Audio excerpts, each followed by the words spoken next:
For years, you probably have heard the same number thrown around when it comes to retirement. You need $1 million to retire, right? I mean, it's everywhere. It's in articles, different podcasts, financial ads. I mean, it's as if it's, some magical finish line or something. But here's the real problem.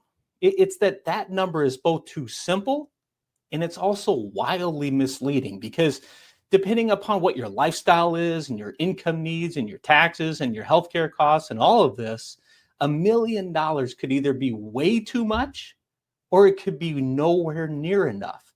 I mean, it's all across the board.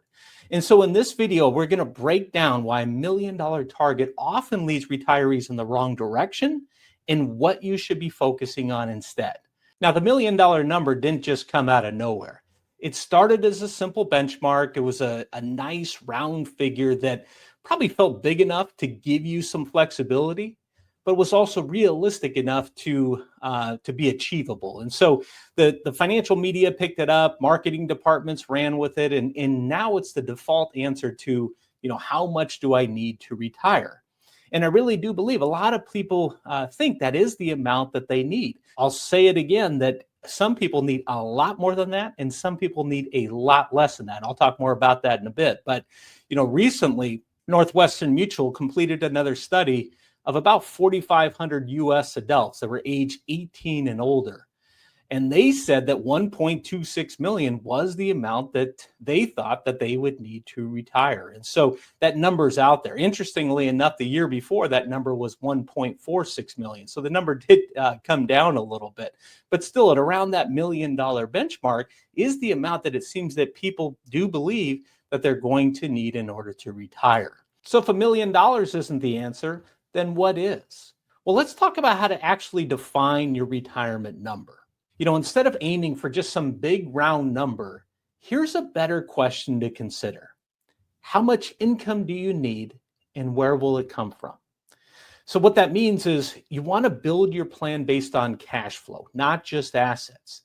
So start first by figuring out what your core spending needs are, right? How much do you need for pay the mortgage, to put food on the table, right? All those things, right? Your core spending needs. And then take a look at your discretionary spending.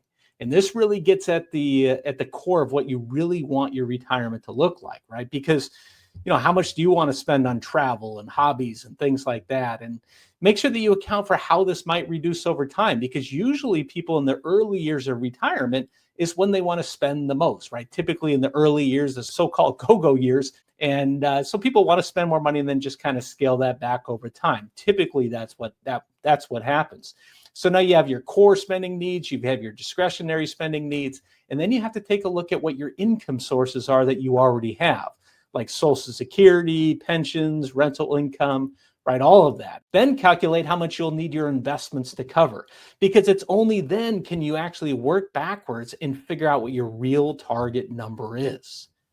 Keep this in mind. Retirement planning isn't about asset accumulation. I mean, it certainly is, all throughout your working years, your 20s, 30s, 40s, 50s, and so on. But then as you approach retirement and get into retirement, really the focus now is all about income planning.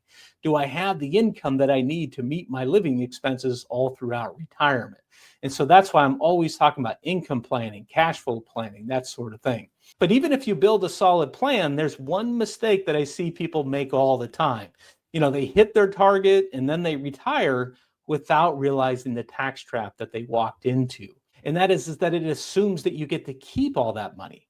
And this is one of the issues I have with, when you read that you need $1 million to retire, beyond what we've talked about so far, I look at that and I say, well, okay, is that pre-tax money? Is this a Roth account? Is it a brokerage account? Where is this money? Because all of these accounts are taxed differently, which means that the value of $1 in one account might be worth much more than the value of $1 in another account. And, in other words, $1 million in a Roth is more value than $1 million in a pre-tax account. Now, most retirees have the bulk of their savings in tax-deferred accounts like 401ks and traditional IRAs, which means every time that you withdraw money, a portion goes to the IRS. So that $1 million, it's not all yours, right? In worse, you got required minimum distributions, which could force you to withdraw more than you actually need to, which could push you into a higher tax bracket later on in life. And this is why it's important to consider Roth conversions perhaps during low income years, consider tax diversifying your retirement income sources, and also plan your withdrawals with taxes and with Medicare premium thresholds in mind. Now let's talk about the biggest reason that $1 million isn't enough for some, even if they plan well and invest smart. Here's the truth. You might live longer and spend more than you expect. If you're 60 years old today, there's a good chance that you're going to live well into your 80s or 90s. And so that means that your money needs to last for perhaps 30 or more years through different market swings, inflation, rising medical costs. Plus also to factor in here that retirees often want to spend more in the first decade of retirement, the so-called go-go years, right? When they're typically, the healthiest and the most active that they're going to be going forward. And that's where the $1 million target really starts to crumble down.